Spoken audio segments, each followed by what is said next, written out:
Buenas noches, comunidad. Gracias por escucharnos de nueva cuenta y por estar dispuestos y dispuestas a embarcarse en el siguiente viaje con nosotros. Antes de pasar a esta historia, quiero contarles que hace meses recibimos un correo. Este tenía lo que parecía ser solo el inicio de una historia que nos parecía tan buena, tan enigmática y con tantas posibilidades, que evidentemente nos llevó a indagar más. Sabíamos que detrás habían detalles que podrían cambiarla por completo, darle una profundidad completamente distinta. Y fue así. Logramos recabar más información, suficiente para presentarla a ustedes de la mejor manera, de una forma que ustedes suelen disfrutar aún más.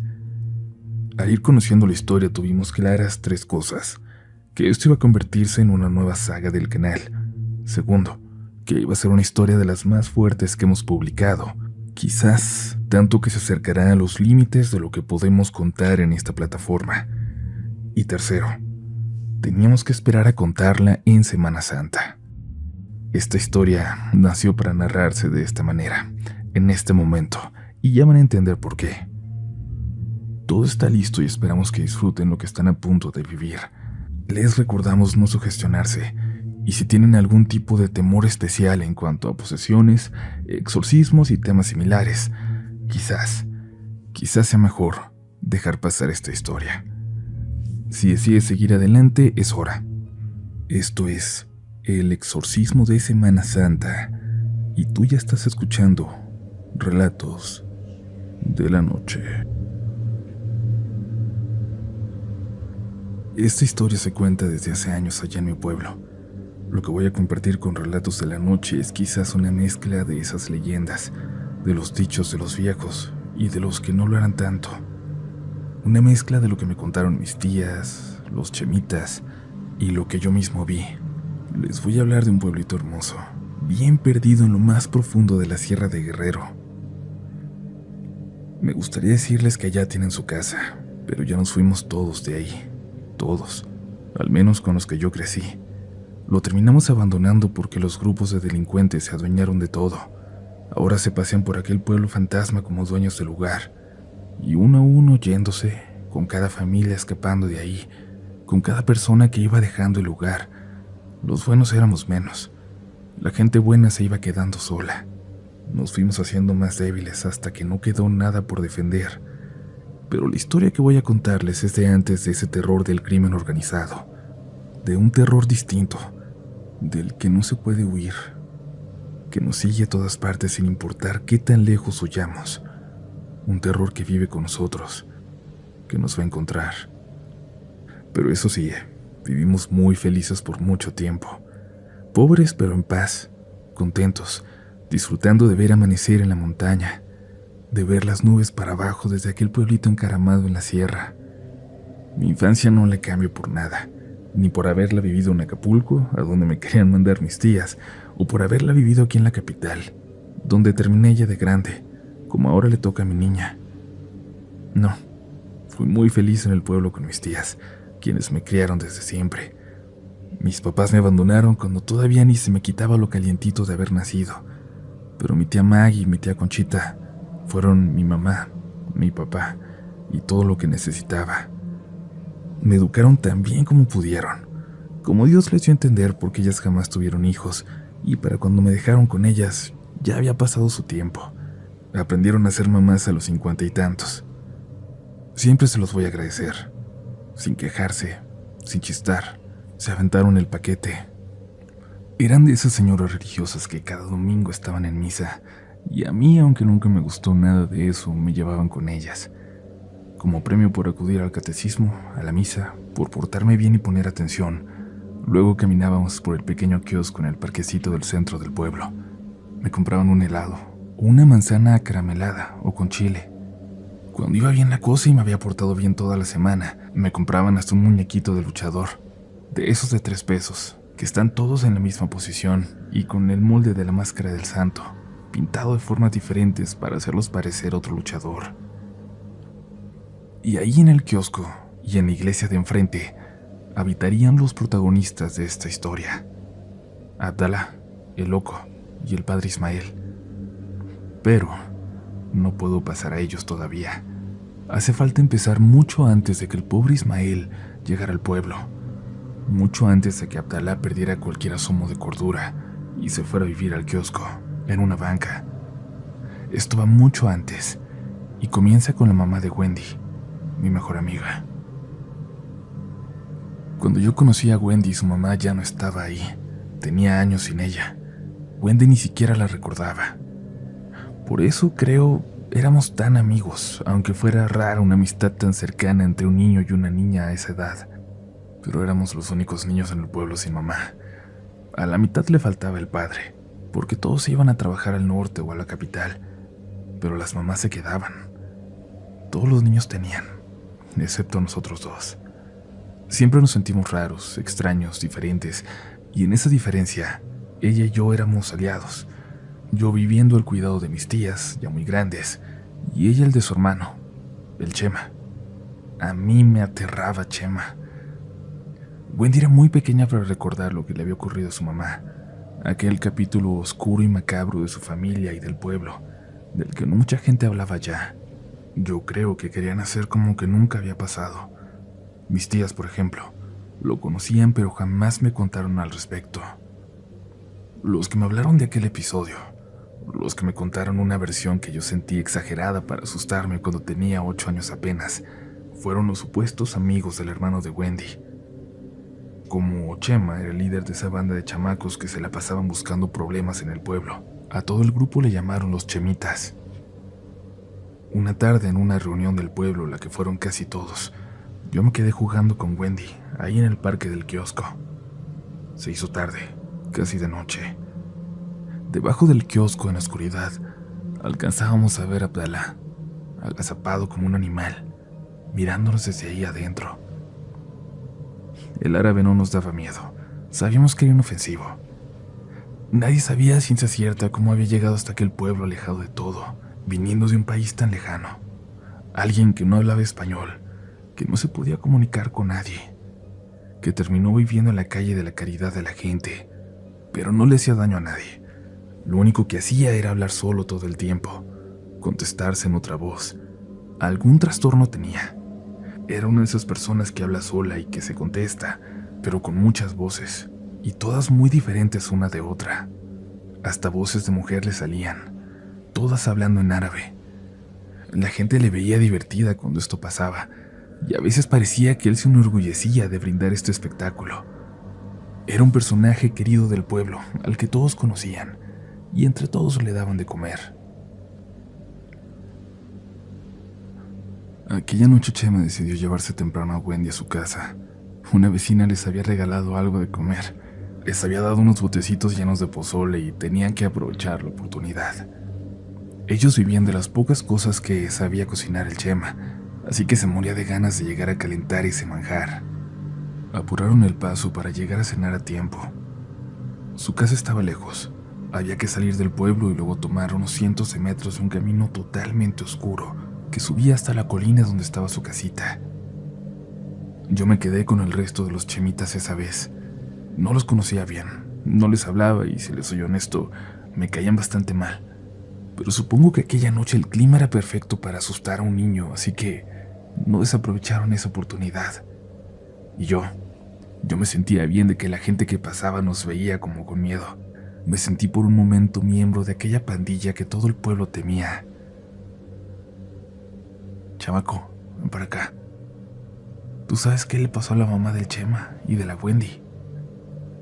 Me preguntaron. ¿Sabes por qué se murió? Les respondí que no, y uno de ellos me dijo que me iban a contar si no me daba miedo, y si prometía nunca decirle a Chema que ellos andaban divulgando eso. Les dije que no me daba miedo. Prometí que no le iba a decir que ellos me lo habían contado. ¿Crees en el diablo?, me preguntaron. Respondí que sí. ¿Crees en esos cuentos de que se le mete a la gente? Sí, también. Uf, entonces esta historia te va a gustar. Siempre fue bien rara la señora. Nosotros la conocimos bien, le hablábamos mucho. Era como otra mamá para nosotros, dijo uno de ellos. Conocemos al Chema desde que estábamos de tu edad, pero una noche ¡pum!, todo cambió. Dice el Chema que vieron una luz blanca que se metía por la ventana, que los cegaba a todos. La Wendy no tenía ni 2 años. Apenas caminaba y no sabía hablar. Por eso no se acuerda. Ella habló hasta los 4. El Chema tenía 14 en ese entonces y se despertó todo asustado. Su mamá le dijo que se tapara, que cuidara a su hermanita, que ella saldría a revisar. Y salió a ver que andaba luzando allá afuera. Cuando cerró la puerta, se apagó de pronto aquella luz. Chema dejó de escuchar a su mamá. Se asomó, salió a buscarla, pero no la encontró por ningún lado. Fue como si se hubiera desvanecido en el aire. Se regresó a su casa y ella esperó a su mamá toda la noche. Le dio de comer a su hermana, que se despertó llorando, pero su mamá no regresó. ¿Y entonces se fue para siempre?, pregunté. Recuerdo que interrumpí, triste y sorprendido por la historia. No, hombre, ¿qué vas a creer? Bueno hubiera sido que no hubiera regresado. No. Chema empezó a cuidar a su hermana. Nomás la dejaba con una vecina mientras iba a la escuela, pero él era quien la cuidaba siempre. Algunos de nosotros les íbamos a ayudar. Hasta que una noche, como esta, más o menos, así con un viento frío y escandaloso que baja de la sierra, con nubes bajas que hacen que todo se vea como en película de terror, Chema escuchó que su mamá le hablaba afuera. Se asomó, pero no se veía nada. Era una noche muy oscura, pero sí la podía escuchar. Entre los árboles, hablando sola, como si alguien que Chema no alcanzaba a escuchar le contestara.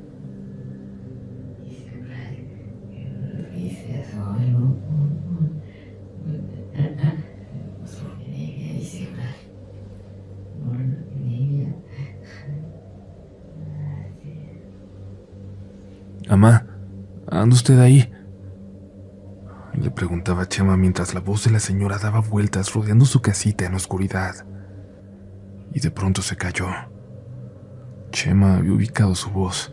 Antes de callarse, se había quedado en el camino, todo oscuro, ese que llevaba al pueblo. Quiso mirar con atención.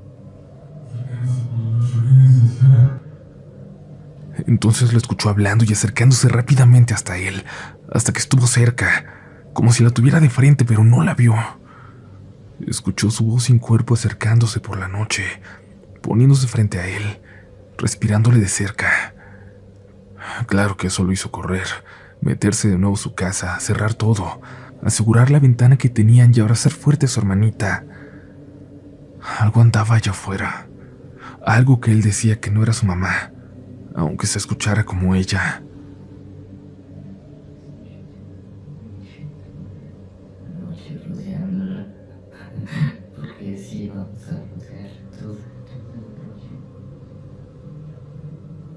Y la escuchó toda la noche, rodeando la casita, arañándola, llamándolo a él, llamando a Wendy.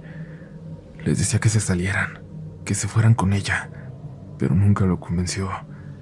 Por más que el pobre Chema se moría de tristeza, no salió. ¿Estás seguro de que quieres saber más?, me preguntó aquel tipo en esta parte de la historia. Siento que le dio remordimiento continuar, pero le dije que sí, que quería escucharlo todo. Pues la encontraron después, a la señora. Andaba como ida, como muerto viviente, en un pueblo a 2 horas caminando de aquí. Le avisaron a Chema y se fue por ella. Dejó encargada a la bebé y se fue a recoger a su mamá para traérsela caminando hasta acá. Ya llegando la bañó. La pobre señora pareció no estar consciente. Solo se paraba allí sin hacer nada, sin decir nada. Chema se la llevó a su casa y la cuidó. Tuvo que salirse de la escuela. Ahora tenía a una hermana y a una madre que cuidar. La señora estaba, ¿cómo le dicen?, como en estado vegetativo. No se levantaba, no hablaba, no hacía nada hasta que una madrugada Chema se despertó de pronto. Su mamá estaba parada junto a la camita de la niña, viendo a la Wendy. Hacía mucho que la señora no se levantaba y Chema sospechó. Aquello ya no era su mamá. No del todo. Antes de que pudiera decirle algo, la señora tomó a Wendy de la cuna y salió corriendo de la casa. Se subió a toda velocidad por el cerro. Chema corrió con todas sus fuerzas y nunca lo dejaron atrás. Se tardó casi medio kilómetro en alcanzarla, hasta llegar al barranco del Tigre, pero por fin lo logró, totalmente agotado. Dice que la bebé estaba en el piso, a los pies de la señora, de su mamá, que ésta estaba sentada con las piernas cruzadas hacia adentro, con los brazos extendidos, el izquierdo hacia abajo y el derecho hacia arriba, y las dos manos con sus dedos índice y cordial extendidos. ¿Sí sabes cómo? Así. Mira. Cuando me dijeron esto, otro de los chemitas sacó un recorte, una hoja, un pedazo de revista con la imagen de Baphomet, como si la tuviera preparada para contar aquella historia, esa con la que representan al diablo, con cabeza de chivo, con los brazos extendidos en esa posición. Así estaba la señora cuando la encontró, y el pobre nomás agarró a su hermanita y se largó. Aquel cuerpo era el de su mamá, pero por dentro ya era otra cosa. Ya no lo dejó en paz. Todas las noches iba y le daba vueltas a la casa. La rodeaba arañando las paredes. Les quería abrir la puerta. Chema sabía que no era su mamá porque la ventana tenía un truco para abrirla que solo ellos dos conocían. Así cerraban cuando se iban. Dejaban la ventana que sabían abrir por fuera. Y eso que andaba afuera nunca lo hizo. Por eso sabía que no era ella. Chema no quería pedir ayuda, porque sabía que nadie le iba a creer. No nos dijo ni a nosotros. Se aguantó. Aguantó cada noche en que lo visitaba de nuevo su mamá.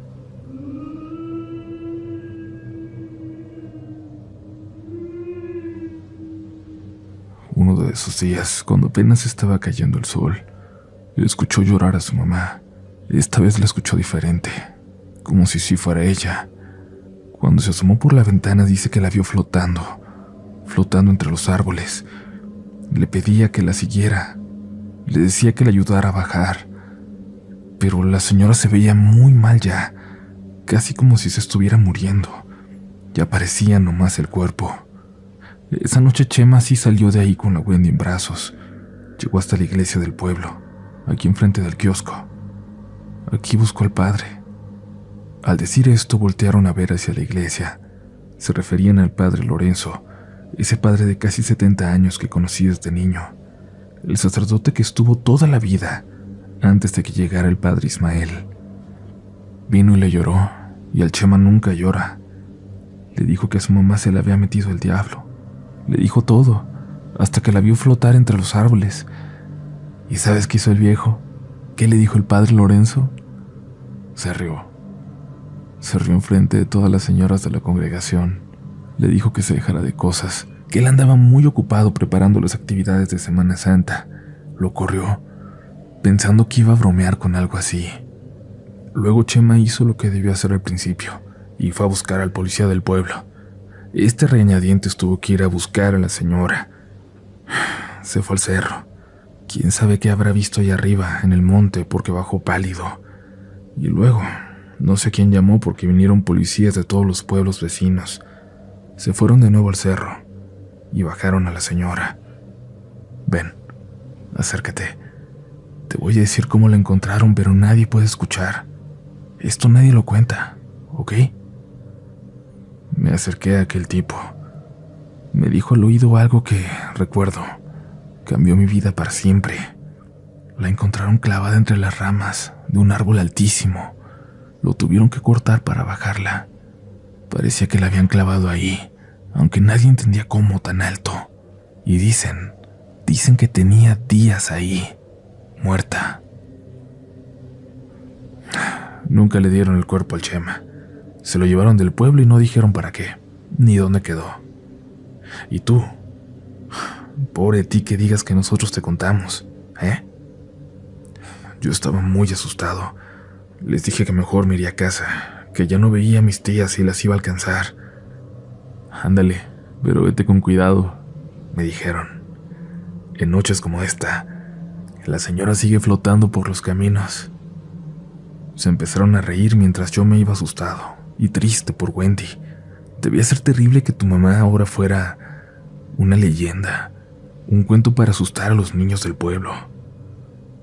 No sabía que esto daría pie a la historia que estoy por contarles, que la venganza de Chema sería terrible, que aquel árabe perdido terminaría por encontrarse en medio de todo esto, que le esperaba una experiencia horrible al padre Ismael, que ya estaba a punto de llegar al pueblo. Porque sí, ese era apenas el comienzo de esta historia. ¿Qué pasa con el alma de un cuerpo que muere cuando está poseído por algo más? Por un demonio que se apodera de él pero no puede poseer su alma. ¿Se va al infierno así porque sí, aunque no lo merezca?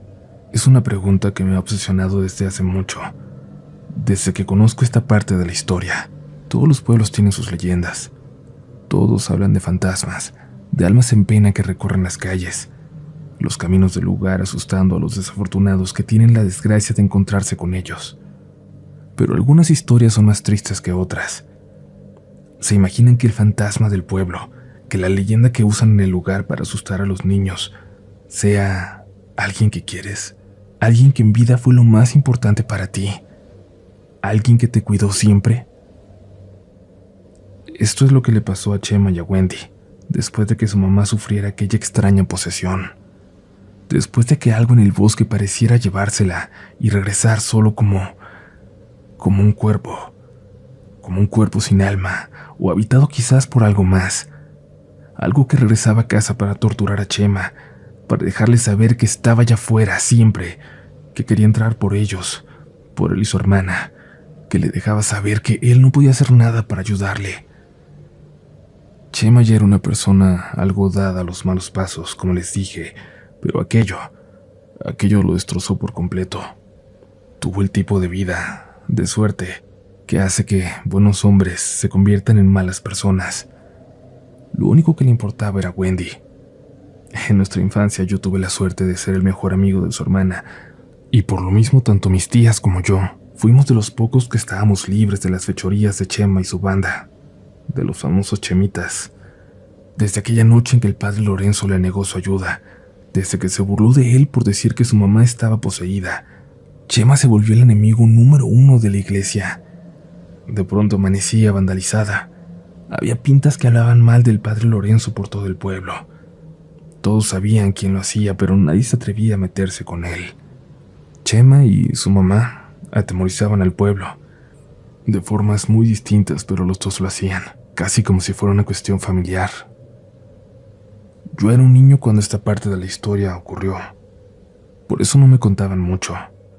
No tenía más amigos que Wendy, así que no me enteraba de lo que se contaba, de cómo los niños del pueblo empezaban a hablar de una mujer que recorría los alrededores, entre los árboles, de cómo se escuchaba que lloraba, y a veces, según algunos, si ponías mucha atención al llanto, a ese llanto que se confundía con el viento, podías entender algunas palabras escondidas en él.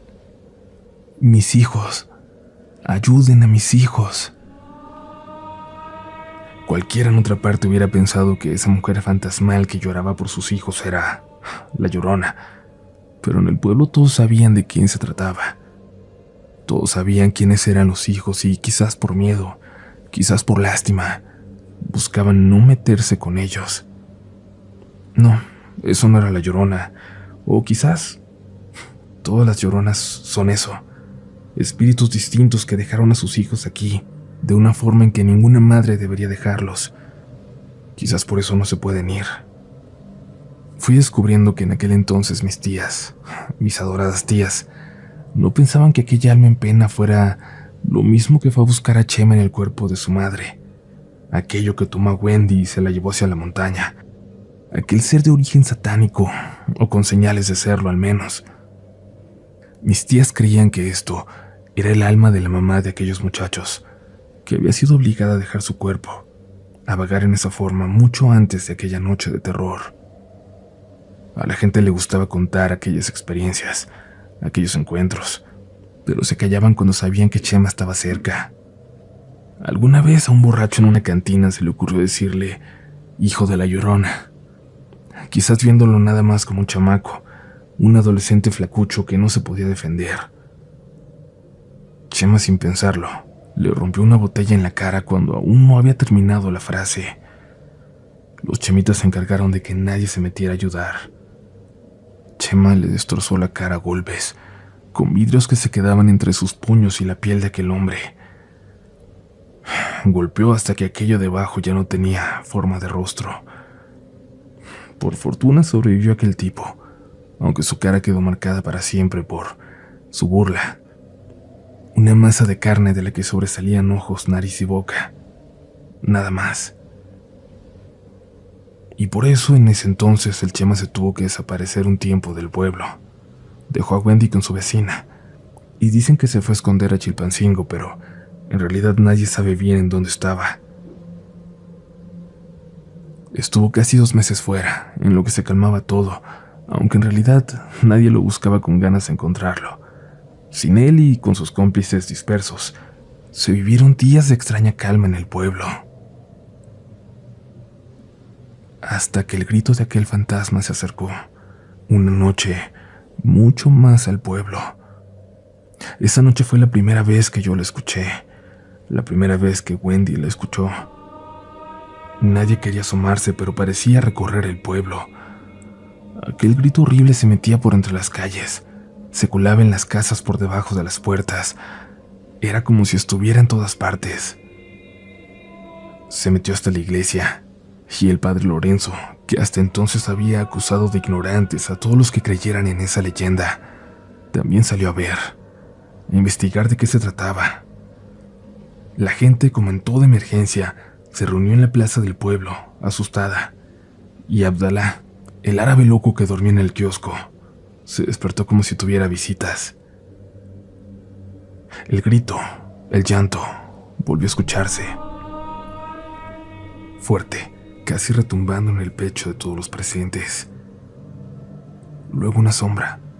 La sombra de alguien acercándose por el callejón hizo que todos, hasta el padre, contuvieran el aliento. Pudieron escuchar los pasos haciendo eco, rebotando en las paredes. Definitivamente, quien lloraba se acercaba caminando por ahí. Y sí, una mujer lloraba, un llanto que por un momento se confundía con el que había despertado a todo el pueblo, pero este era distinto, real. El llanto de una madre pidiendo ayuda, de una madre gritando que su hija había desaparecido. Aquella mujer momentos antes despertó con el sonido de su puerta cerrándose de golpe.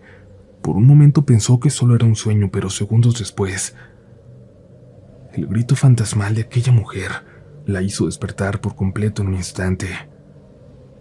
Se levantó y se dio cuenta de que su hija ya no estaba, una pequeña de apenas 5 años. Salió y empezó a gritar, pero el sonido de su llanto, de sus gritos pidiendo auxilio, se ahogaban en el llanto fantasmal de aquella mujer que inundaba el pueblo. Después de buscar alrededor, de gritarle a su hija con todas sus fuerzas, no le quedó más remedio que correr hacia el centro del pueblo, donde se encontró a todos reunidos. Les dijo lo que había pasado, y enseguida comenzaron todos a buscar a la niña. Mis tías me contaron que vieron a la gente pasar por nuestra calle, buscar en cada rincón. El llanto de aquella mujer se alejaba, se metía en la montaña. El padre Lorenzo reunió un grupo de hombres, les dijo que lo siguieran. Ella se lo llevó. Hay que seguirla. Hay que seguir ese llanto. Y armándose de valor para buscar a aquella pobre niña, mucha gente del pueblo se atrevió a ir en busca de aquel grito, aquel al que en esos últimos años habían aprendido a temer. Los gritos se metían cada vez más profundo entre el monte, así como a Chema le había tocado seguir a su madre, al cuerpo, y entre la montaña para buscar a Wendy. Así, años después, la gente seguía el llanto para buscar a aquella niña. Pero había algo diferente en ello, algo totalmente distinto. Finalmente dieron con la pobre chiquilla, inconsciente, pero cuando la encontraron el llanto se siguió escuchando. Se perdía en lo más profundo de la sierra, llegando de nuevo hasta el barranco del Tigre. La gente que estaba ahí dicen que nunca habían visto tan asustado al padre Lorenzo, un anciano que había pasado casi toda su vida allí en el pueblo. Por primera vez, no sabía qué hacer. Las señoras de la congregación, las más cercanas al sacerdote, empezaron a decirle que algo horrible habitaba en el pueblo, que era un castigo, un mensaje del mismísimo Lucifer por los crímenes de Chema, por su odio a la iglesia. Desde chiquito se notaba que traía al diablo adentro. Nos ha traído una maldición al pueblo. Por eso los castigó Dios. Por eso el diablo se llevó a su madre. Es hijo del mismísimo demonio. Hay que exorcizar al pueblo, padre. Ayúdenos. Se va a robar a nuestros niños, padre. Ya vio lo que es capaz de hacer.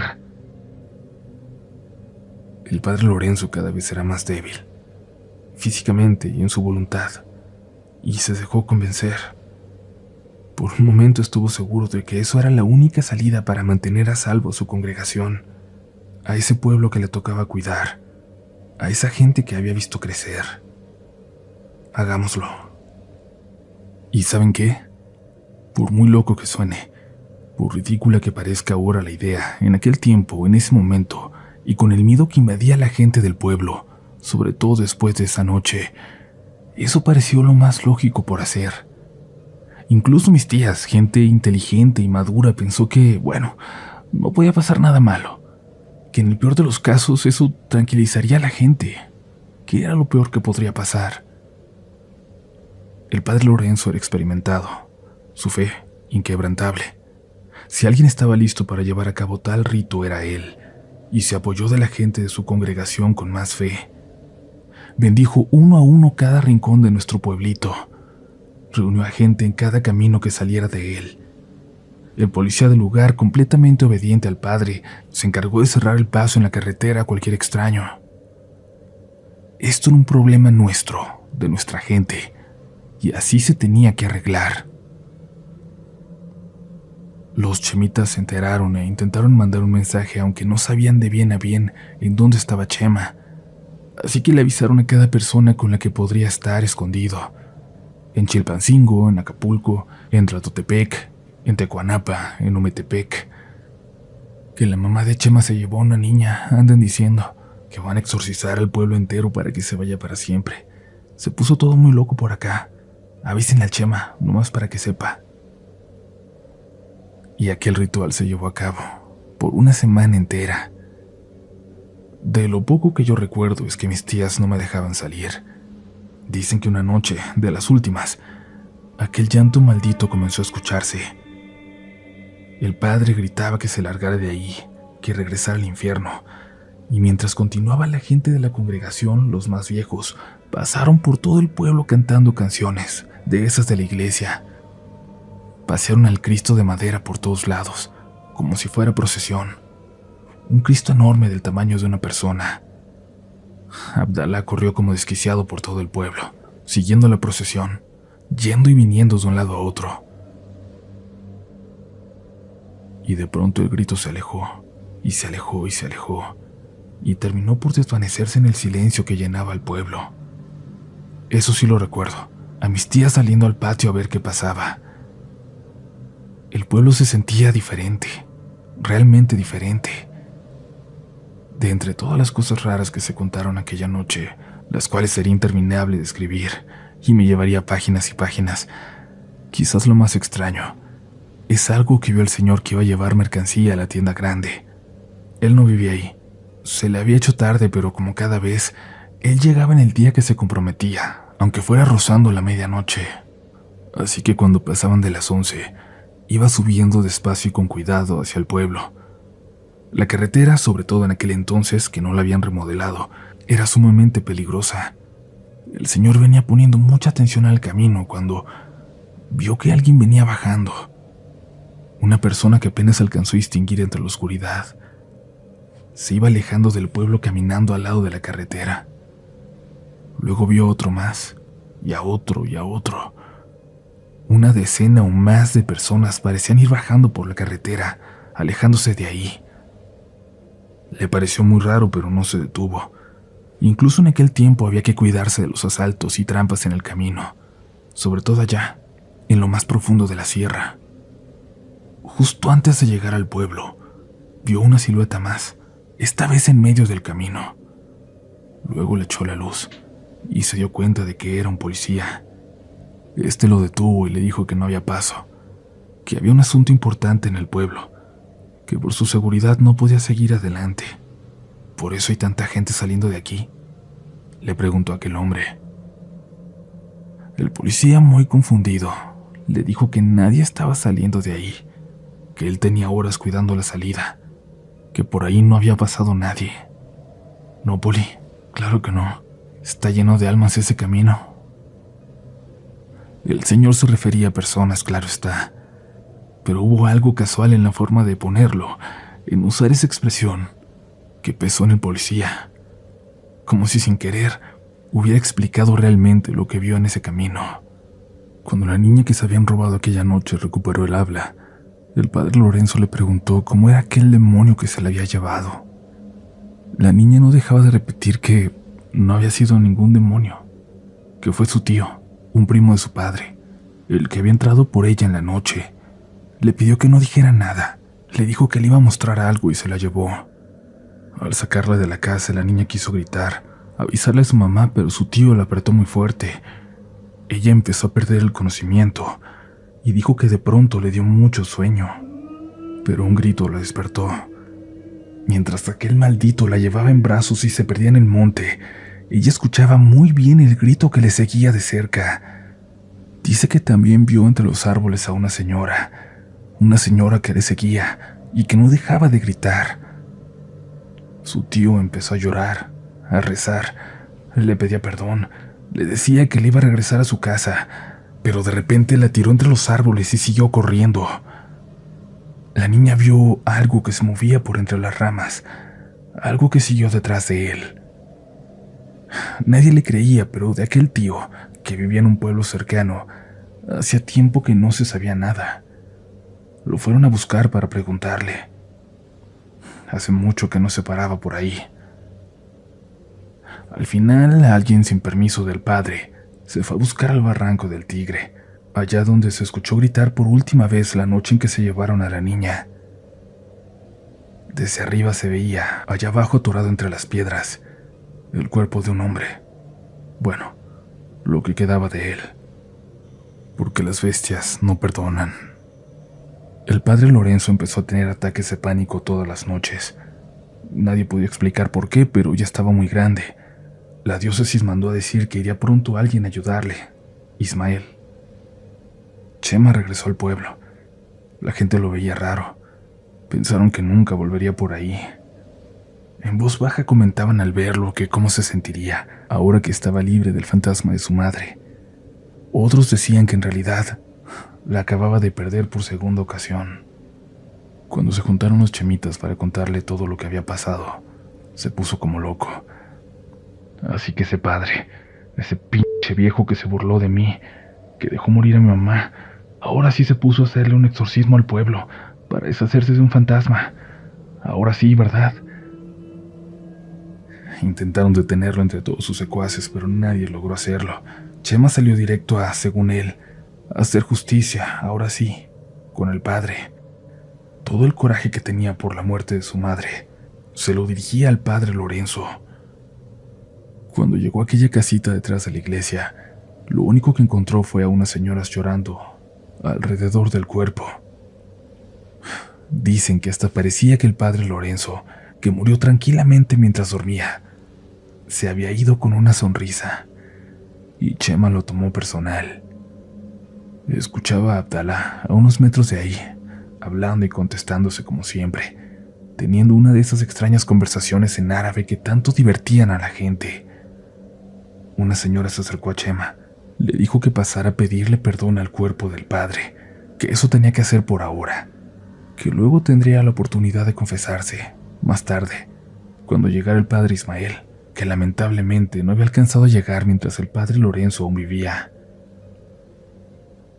Si quedaba algo bueno en el alma de Chema, ese día se murió. En el parque junto al kiosco vio a sus amigos. En la noche, agarren al árabe loco, llévenselo a la casa abandonada que está saliendo del pueblo por el camino viejo, y ahí déjenlo por ahora. ¿Por qué, Chema? ¿Qué quieres hacer con él?, le preguntaron con algo de miedo. Vamos a vengarnos de toda esta bola de ignorantes pendejos, dijo mientras veía a su alrededor. Todo el pueblo se acercaba para despedirse del padre Lorenzo. Se hizo de noche. Abrieron la iglesia para que la gente se despidiera. Nadie se dio cuenta cuando los Chemas se llevaron al pobre de Abdalá. Un coche negro que no era del pueblo llegó y se estacionó frente al parque. Se bajó un sacerdote de él. Se veía nervioso. Parecía que no pasaba de los 30 años. Aquella noche era más oscura que de costumbre. Entre aquel extraño ritual y la muerte del padre Lorenzo, parecía que no hubiera nadie que pudiera ayudar a aquel pueblo. Había un sentimiento de desolación que quizás perdura hasta este momento, cuando ya nadie lo habita. Chema sonreía en el kiosco, mirándose a la iglesia. Planeaba vengarse de todos en ese pueblo. No tenía idea de lo que estaba a punto de despertar.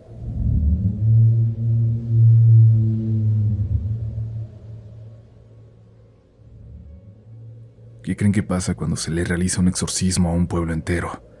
Algunas personas dicen que aquella noche, cuando hicieron algo así, se fueron de ahí todos los demonios, todo lo malo. Otros dicen que todo lo bueno se fue también, cualquier cosa que sirviera como protección. Un chofer se acercaba aquella noche por la carretera y dijo ver almas en el camino, almas que se alejaban, pero nadie sabe a ciencia cierta si aquello fue verdad o solo una alucinación por el cansancio, por un día pesado al volante. Tampoco se sabe si, de ser cierto, aquellos que salían del pueblo lo hacían con dirección al cielo o al infierno. El padre Lorenzo, el guardián y guía del pueblo por tanto tiempo, comenzó a debilitarse poco a poco a partir de esa noche, hasta que simplemente su cuerpo, una madrugada, se rindió. Era muy difícil para la gente del pueblo imaginar a ese hombre, ese anciano sabio que no le temía a nada, teniendo ataques de pánico todas las noches, gritando de terror. Y es que los gritos, por más que intentaban callarlos, se escuchaban por todo alrededor. Dicen los que tuvieron la desgracia de poder oírlos, que lo que el padre gritaba no tenía nombre, que todo lo que antes amó ahora lo aterraba, que mucho tenía que ver con la fe, con esas figuras que le acompañaron siempre en su cuarto y que ahora parecían aterrarle. Abdalá el árabe, para estos tiempos ya había perdido cualquier atisbo de cordura. Poco quedaba ya de aquel hombre que no hablaba el idioma, pero era sereno y siempre buscaba cómo hacerse de unos pesos, ayudando en el campo, en la tienda grande, en donde fuera que pudiera ganarse algo que le permitiera comer. Poco a poco fue cayendo en esa locura de la que parecía venir huyendo. Empezó a consumirse, a conversar solo cada vez más, como un loco, respondiéndose a sí mismo en algunas de sus múltiples voces.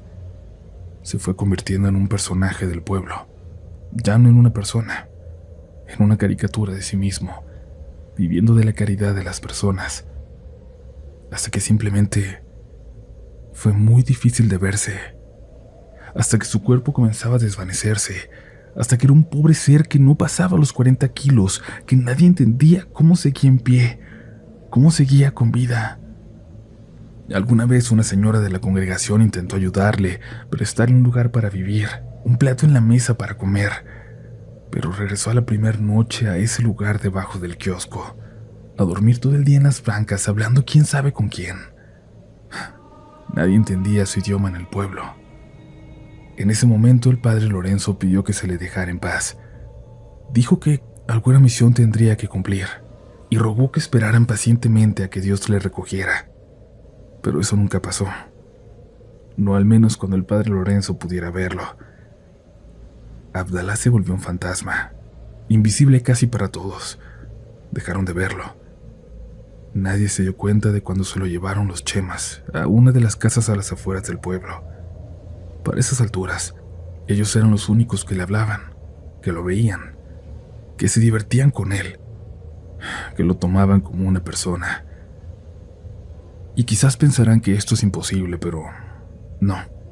La gente invisible no tiene nada que ver con lo paranormal. Es parte de la vida de todos. ¿Recuerdas la cara de la última persona que viste tirada en la calle, muriendo lentamente de hambre? Te apuesto que no puedes recordarla. Aunque te haya pedido unas monedas, no la puedes recordar. Te apuesto que hace mucho que dejaste de mirarle a los ojos, porque es más fácil así. Abdalá era un verdadero fantasma en vida. Por eso cuando llegó un nuevo padre al pueblo, el padre Ismael, nadie le habló de un árabe que vivía en el parque, justo enfrente a su iglesia. Nadie le contó de su existencia. Simplemente no supo de él, lo cual fue perfecto para los planes de Chema, para su venganza. Qué lejos estaba de saber todo lo que eso traería para el pueblo. Y es que Chema no logró superar lo que, para él, fueron afrentas del padre Lorenzo para con su madre. Primero negándole el auxilio cuando él, siendo un niño, fue a pedir ayuda pues su mamá estaba como poseída. Después, ahora sí, haciendo un exorcismo para deshacerse del alma en pena de aquella señora que, como una llorona, recorría por las noches el pueblo. Chema estaba harto de escuchar estas historias. Estaba harto de que todos vieran a su madre como un fantasma. Se rehusaba a creer que era ella. Pero eso no era lo importante. Lo que él le hirió fue que aquel cura le hubiera negado la ayuda cuando sí la necesitaba. Y luego, que hubiera tenido la intención de mandarla al infierno. No, eso no se iba a quedar así. Para él, para Chema, alguien iba a pagar. Alguien tenía que pagar. Y si no alcanzó a vengarse del padre Lorenzo, lo haría ahora sí con el nuevo. Ni modo. Alguien tenía que hacerse responsable. Por eso se llevaron al árabe. Por eso lo ensuciaron todavía más de lo que ya estaba, lo que quedaba de aquel pobre hombre. Chema había perdido la razón, y a sus secuaces no les quedó más que apoyar su plan. Estaban demasiado aterrados como para desobedecerlo. Ellos eran de los pocos que sabían, en ese entonces, de lo que Chema era capaz, de las cosas que hizo que no se contaban en el pueblo. Amarraron al árabe en aquella casa lejos de todo. Lo prepararon todo con mucho cuidado. Y una noche de tormenta, Chema tocó en la casita detrás de la iglesia, buscando al joven padre Ismael. No lo conocía, pero sí a su reputación. Yo soy el Chema, padre. Lamento despertarlo a estas horas, pero ya no podemos soportar más. Usted sabe en qué andamos y la verdad es que estamos arrepentidos. Quizás por eso, por lo que hacemos, por los malos pasos, nos ha castigado Dios. Por eso nos ha castigado así, con uno de mis amigos, casi mi hermano. Está poseído, padre. Tiene que venir a ayudarlo. El padre Ismael, desconfiado pero pensando que podía hacer una diferencia en aquel joven, en aquel grupo de ovejas que se separó del rebaño, aceptó salir con él en medio de aquella tormenta. El pueblo se iba condenando, poco a poco, a cada paso que daban. En medio de aquel viento y de esa lluvia que les golpeaba en la cara y que apenas les dejaba ver el camino, llegaron a aquella casa, abandonada por mucho tiempo y que en más de una ocasión había servido como refugio a los Chemas. Ya nadie iba por ahí. Uno de ellos compartió después, con mucho remordimiento, aquella escena macabra que habían preparado para el padre. Servía que el pobre sacerdote era inexperto, que sentía que era su única oportunidad para salvar a las almas más descarriadas del pueblo, para demostrarle a los demás que veían como una figura paterna, como un líder indiscutible a su antecesor, que él, a pesar de su edad, también era digno. Sí, todo eso servía al plan de Chema, pero lo que prepararon hubiera podido engañar a cualquiera. La intención de Chema era que esa noche se realizara un exorcismo, uno más, de nuevo sin pasar por reglas y normas, uno irresponsable. Otro. Quería demostrar que era fácil, que hubieran podido ayudar si hubieran querido, que no hay que confiar en los curas, no en los que mandan en esos pueblos olvidados por Dios.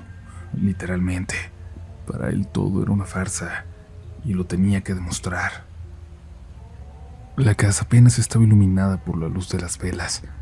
A Abdalá le habían dado una mezcla de hierbas y demás cosas para que perdiera la poca conciencia que le quedaba.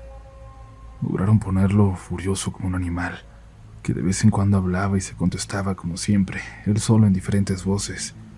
Todo le estaba saliendo perfecto a Chema. Si algo esa noche hubiera fallado, entre la actuación del resto de la banda, el clima, que el padre hubiera estado acompañado o que no hubiera habido una tormenta como esa, Quizás si algo de esto hubiera fallado, todo hubiera sido diferente.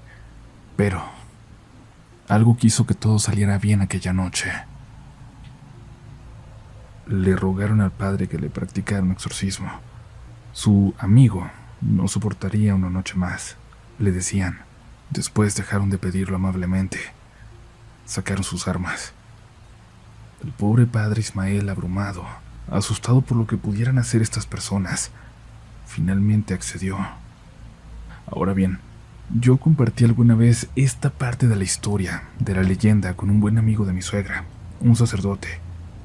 Él me aseguraba que no había forma de que el padre Ismael hubiera realizado un exorcismo tradicional, aún en esas condiciones, aún en esa emergencia, aún cuando quiso salir de la casa para ir por sus cosas, y un arma apuntando a su rostro le obligó a intentarlo. Él piensa que es muy poco probable que lo que hizo fuera un exorcismo en toda regla. Esa noche quizás hizo algo diferente, intentando mantener un poco de cordura. Intentó algo distinto. Pero así es como se ha contado la historia. El padre Ismael estuvo toda esa noche intentando sacar al diablo de dentro de aquel pobre hombre, de aquel pobre inocente, de aquel pobre árabe cuyo único crimen había sido irse volviendo loco poco a poco y haber querido buscar refugio en aquel pueblo en la montaña. Los Chemas contemplaban aterrados. La sonrisa de el Chema, si algo tenía el diablo adentro en ese momento, en aquella noche, era esa sonrisa. Las drogas hacían efecto y el árabe se retorcía de desesperación. La tormenta parecía que iba a tirar aquella casa en cualquier momento. Chema contemplaba lleno de gozo cómo los ojos del padre eran cada vez más débiles. Tenía miedo, tenía mucho miedo, y por un momento podía ver en aquel joven al padre Lorenzo, a ese maldito padre Lorenzo que él odiaba con todo su corazón. La lluvia se metía ahora por las ventanas ya completamente rotas. Los Chemas lloraban y su líder se comenzó a reír. Todo era perfecto, más perfecto de lo que pudo haber planeado. Abdalá se arqueaba en su cuerpo, casi como si fuera a salir volando, apenas sostenido por las cadenas, y el padre había caído de espaldas, aterrado. Ahora definitivamente hasta el padre se lo creía, y Chema pensó que era suficiente. Estaba a punto de confesarle que todo era una burla, que su religión era una burla, que podía engañarlo así de fácil, y decirle también que si Dios era justo, su antecesor estaba revolcándose en el infierno. Chema no dejaba de reír. Pero la lluvia paró de repente, por completo. El viento también. La risa de Chema, por un momento, se confundió con una risa que se escuchó afuera de aquella casa en el camino. Chema inmediatamente sacó su arma. Pensó en el policía del pueblo. Seguramente alguien los había visto en el camino y le habían ido a avisar, sabiendo que buscaba vengarse. Le ordenó a toda su banda salir con él a revisar. El silencio era imposible.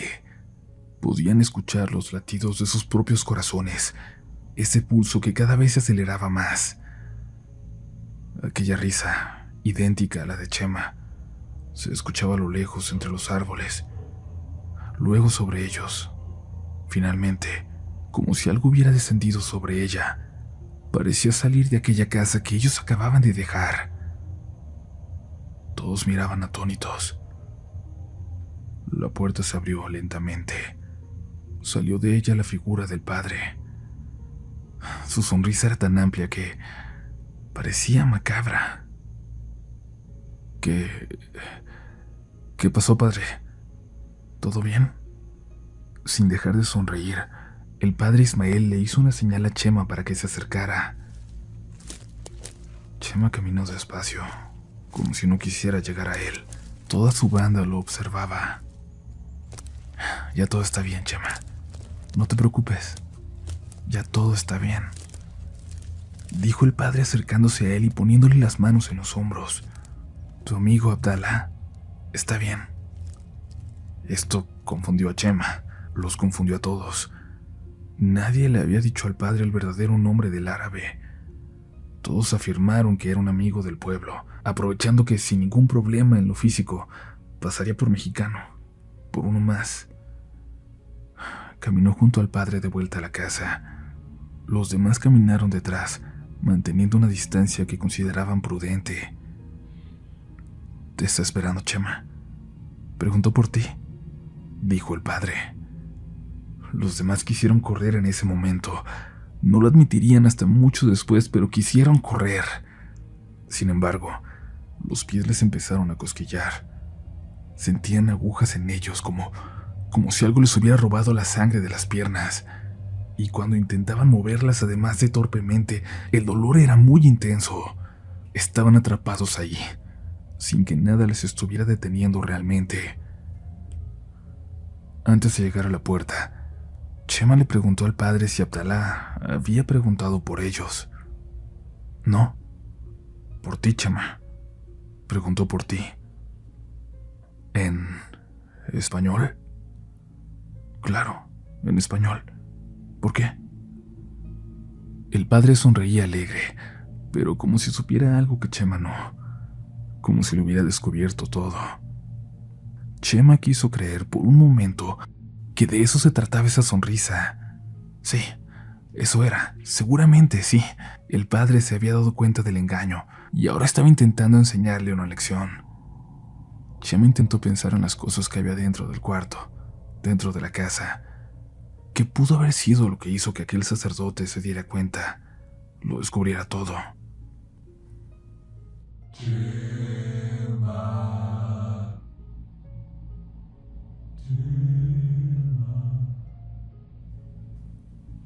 Se escuchó desde allá adentro. «¿Me extrañaste?». La voz de Abdalá dijo a lo lejos en un perfecto español. «¿Qué es eso, padre? Me está bromeando, ¿verdad?». El padre Ismael no respondió. Solo entró a la casa como esperando que Chema lo siguiera, y a él no le quedó más remedio que intentar alcanzarlo. Cuando entraron notaron que la cama estaba vacía, las cadenas sueltas. «Padre, ¿por qué lo soltó?». La sonrisa se desvaneció de pronto del rostro del cura. Yo no lo he soltado, hijo. Estaba sujetado a la cama cuando yo salí. Yo no lo solté».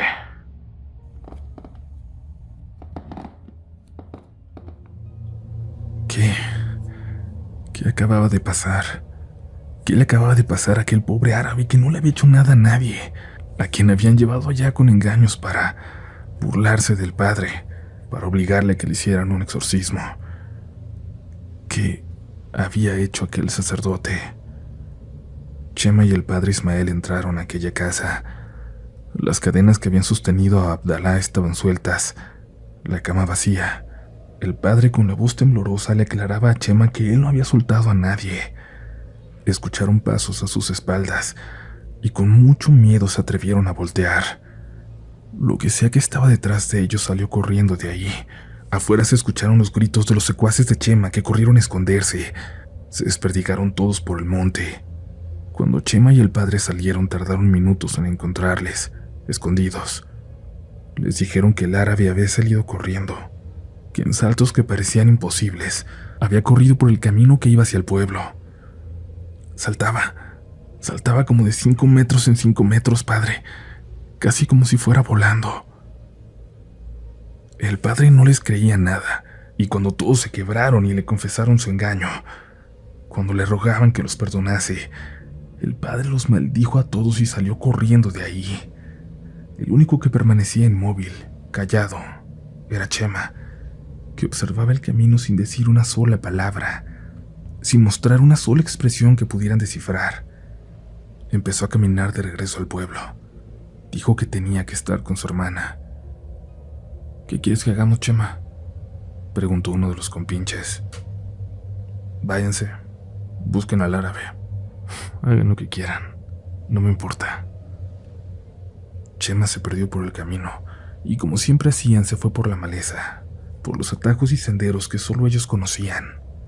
El resto del grupo desbandó. Todos se fueron del pueblo. Algunos volvieron a los días, otros tardaron años en volver. Lo que ocurrió después en el pueblo por semanas fue una pesadilla. Mis tías me ocultaron lo que se decía, lo que la gente andaba contando, y yo me perdí de los rumores en la escuela. Wendy y yo siempre estábamos solos, siempre juntos. No hablábamos con los demás y entre nosotros no hablábamos de fantasmas. No hablábamos de las leyendas que recorrían el lugar. Pero llegó la noche en que mis tías no pudieron ocultármelo más. Y esto lo recuerdo perfecto, incluso después de tantos años. Era una noche calurosa, pero con un viento caliente y seco que calaba en la cara, en la nariz. Mis tías hacían de cenar cuando les pedí que por favor me hicieran arroz con leche. Se dieron cuenta de que les faltaban cosas y mi tía Maggie dijo que lo haría mejor el fin de semana, que no tenía lo necesario para hacerlo. Mi tía Conchita revisó en su monedero, encontró algunas monedas. Le dijo a mi tía Maggie que iría a la tienda para que me hicieran el arroz. En cualquier otro momento me habrían mandado a mí, pero no sé si era que el viento o los rumores que me habían ocultado. Pero no me enviaron a mí. Mi tía salió hacia la tiendita más cercana. Después de un rato, cuando volvía, le escuchamos gritar: «¡Maggie! ¡Maggie! ¡Ábranme!». Mi tía Maggie corrió a la puerta y mi tía Conchita venía corriendo. Yo estaba lejos de la puerta, no supe qué venía detrás de ella. Solo vi cómo cerraron la puerta y la aseguraron con un mueblecito que teníamos al lado.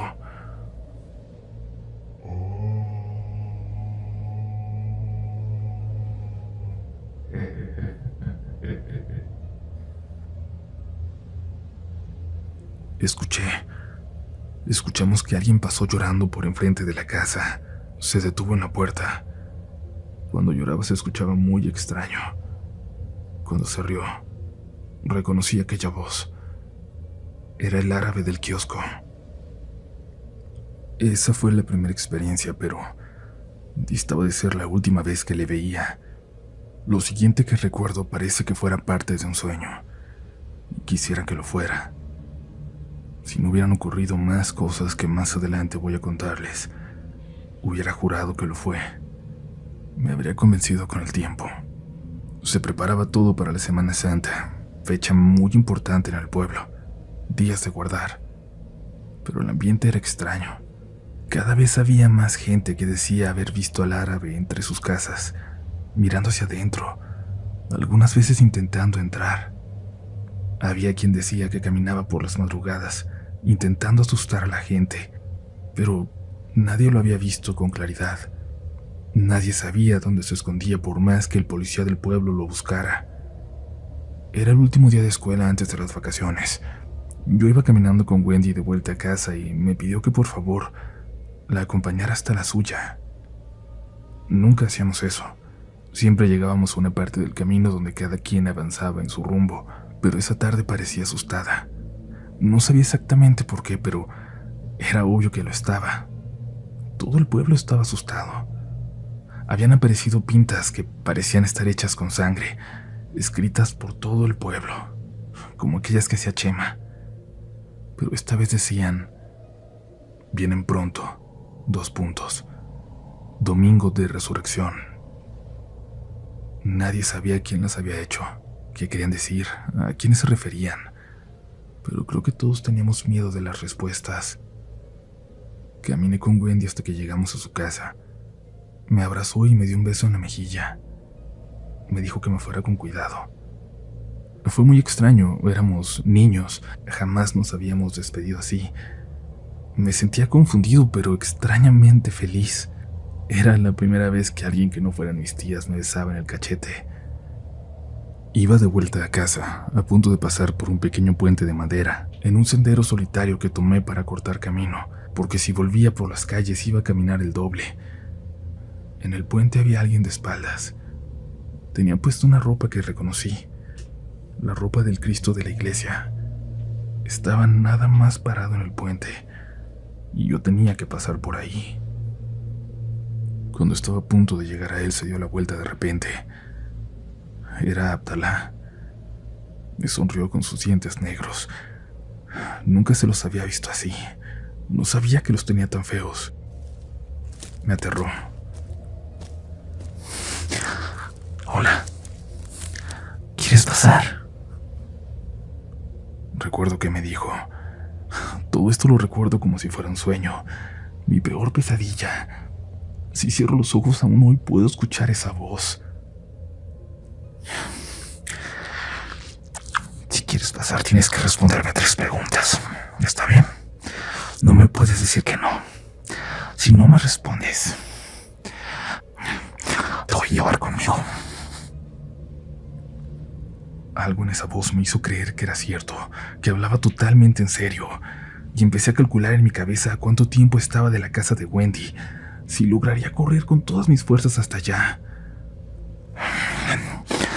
No, no corras, no vas a llegar, te voy a alcanzar y te voy a llevar. Si te tranquiliza de todas las preguntas que te voy a hacer, yo ya sé la respuesta. Si me mientes, pierdes. Y te voy a llevar conmigo. Contéstame. ¿Me tienes miedo? Apenas pude mover la cabeza. Respondí que sí. ¿Qué es lo que más quieres en esta vida? Dime. Mis tías. Mi tía Conchita. Mi tía Maggie. Le dije. Esta pregunta es la más importante. Me dijo acercándose mucho a mí, a mi cara. Podía oler cómo apestaba carne podrida. Si me tuviera que llevar a alguien, si tuviera que elegir entre una de tus tías o tú, ahorita mismo, ¿a quién me llevo? Dime, ¿a quién sería? Empecé a llorar. Respondí con toda sinceridad. Y él me dejó pasar. Me dijo algo más y me dejó pasar. Y solo se quedó mirando al puente como si esperara a la siguiente persona. Llegué a casa y abracé a mi tía con todas mis fuerzas. Lloré mucho y ella no entendía por qué. Jamás voy a perdonarme aquella respuesta. Todos sabíamos que algo caminaba en el pueblo, que algo maligno lo habitaba. Se había apropiado de él. Dicen que a veces veían a Abdalá en la madrugada, parado en el kiosco, mirándose a la iglesia. Todo empeoró cuando a los pocos días un deslave se comió una buena parte del camino. Si la distancia y la sierra nos aislaba de todo, ahora sin camino, estábamos completamente solos. Algunos camiones se acercaban y con cargadores llevaban la mercancía al otro lado del deslave. Era para que las tiendas del pueblo pudieran tener mercancía, sobre todo la tienda grande, la de Doña Milagros. Desde que su esposo había muerto 6 años atrás, ella se había hecho cargo de todo. No había un solo día en que no trabajara. La tienda grande la abría Doña Milagros hasta en Navidad. A la larga, aquel derrumbe propició que se renovara aquel tramo de la carretera, muy peligroso, y que se construyera un puente para evitar aquella zona, donde siempre caían piedras o había deslaves. Pero en ese momento, el deslave parecía alejarnos de todo, dejarnos a nuestra suerte. De la cabecera municipal mandaron decir que aguantáramos, que se repararía en cuanto pasara la Semana Santa. Fui a visitar a Wendy. Quería ver cómo estaba, cómo seguía. Quizás le daría un beso en su mejilla para saludarla, iba pensando. Tal vez ahora era lo correcto que la saludara así, pero no había nadie en su casa. Estaba vacía, pero con la puerta abierta. Adentro había un plato de comida vieja en la mesa, como si hubieran salido de pronto. Fui a la casa de su vecina, la que siempre la cuidaba, y pregunté por ella. Se la llevó su hermano, me dijo. Siento que ya no van a volver. Chema no le dijo a dónde se irían. Nunca lo hacía. Chema nos había dejado con algo ahí en ese pueblo y ahora había huido de él el muy cobarde. No solo la gente del pueblo se veía asustada. El padre Ismael, parecía haber envejecido 10 años en una semana. Se veía permanentemente nervioso, siempre mirando a todos lados. Le daba miedo su propia sombra. Dijo que era muy importante, más que nunca, la vigilia pascual. De vida o muerte, la llamó. Así que todos en el pueblo teníamos que estar en la iglesia ese sábado por la noche para recibir todos juntos el domingo de resurrección, para esperar la llegada de Cristo. Bueno, todos los que quedábamos. No lo había notado, pero de repente me fui dando cuenta. El pueblo cada vez iba quedando más y más solo. Cada vez había más casas vacías, las calles desoladas. Algo estaba asustando a la gente, que se iba caminando porque no había camino, porque no había forma de pasar en coche. La gente había dejado todo detrás. Mis tías alimentaron a un perrito que habían dejado los vecinos. Aunque estábamos lejos, llegó hasta allá buscando algo que comer. Como le dimos, al día siguiente regresó con todos los perros que habían dejado abandonados. 9 perros amanecieron ahí, afuera de nuestra casa. Apenas teníamos para nosotros. No los íbamos a poder alimentar. Mi tía Maggie fue a pedir fiado a la tienda grande. Cuando le contó a doña Milagros para qué, le regaló tortillas y pan viejos. Los remojamos en caldito entre los 3 y con eso les dimos de comer. A donde iba yo en esos días me seguía aquel ejército de perros. Y no les voy a mentir, solo así podía caminar sin miedo, sin temor de encontrarme de nuevo al árabe. Y llegó aquel sábado de gloria. Por la noche nos preparamos para ir a la iglesia, como había mandado el padre. Mis tías regañaron a los perros para que no nos siguieran, para que se quedaran ahí cuidando la casa. Eso decían, pero en el fondo sentían, lo sentía yo también, que estábamos en peligro, que no íbamos a volver. Podíamos sentir como si esa fuera la última noche de nuestras vidas. Quedábamos pocos en el pueblo, pero fue suficiente para llenar la iglesia por completo. Estaba gente que nunca antes había visto ahí, gente que sabía que ni siquiera era católica. Incluso uno de los chemitas estaba ahí, el más chico, el único que había regresado. Todos nos pusimos a orar con mucha fe, como si de eso dependiera la salvación de nuestras almas. Alguien tocó a la puerta de la iglesia. Yo no alcanzaba a ver, estaba sentado hasta el frente, pero cuando el padre fue a la puerta a abrir, reconocí la voz.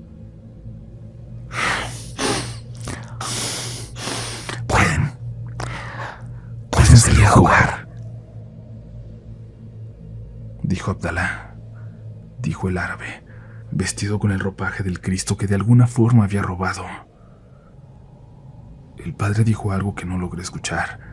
Abdalá le respondió de nuevo y por alguna razón todos podíamos escuchar su voz, aunque hablara despacio, como si hablara desde dentro de nosotros.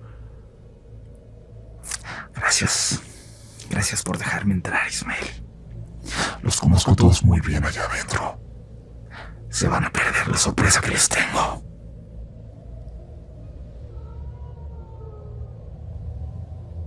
Un grito de mujer se escuchó a lo lejos. El árabe salió corriendo hacia atrás de la iglesia, riéndose, hacia la casa del padre. El grito que escucharon venía del otro lado de la plaza, de la tienda grande, y notaron entonces que doña Milagros no estaba en la iglesia. La señora terca seguramente se había negado a cerrar su tienda. Atravesó todo el parque corriendo. Apenas podía por su pierna mala, pero lo hizo. El padre la recibió con los brazos abiertos y la señora casi se desmaya al llegar. No podía dejar de llorar. Mi esposo, padre. Mi esposo está en la tienda. Entró en la tienda, padre. El padre Ismael no entendía, pero todos en la iglesia empezaron a murmurar, a persinarse. Alguien se acercó y le dijo al padre que el esposo de doña Milagros tenía años muerto. ¿Qué dices, hija? No te dejes engañar. El maligno está jugando con tu mente por estar allá afuera. Va a hacer todo por engañarte. La señora le señaló sus ropas llenas de tierra. ¿Esto es un engaño, padre? ¿Esto es mi mente? Mi esposo, vestido con la ropa con la que lo enterramos, llegó lleno de tierra a la tienda, a abrazarme. Me abrazó, padre. Me abrazó. Hubo gritos en la iglesia, desesperación, el sentimiento de que el padre no podía protegernos, de que ni siquiera entendía qué estaba pasando. Le preguntaron a la señora qué le había dicho a su esposo. Respondió que al verlo solo pudo empezar a llorar, pero que le preguntó qué estaba haciendo ahí. Vinimos todos, le había respondido. Vinimos todos. Recuerdo las lágrimas de mis tías, lágrimas de miedo. Recuerdo cómo me pusieron en medio de ellas. A veces volteaba y veía a la gente asomando por las puertas de la iglesia. Gritar que había siluetas en el parque, que iban para allá, que se acercaban. Recuerdo cómo empezaron a tocar en aquella puerta, como si hubiera decenas de personas tocando, queriendo entrar.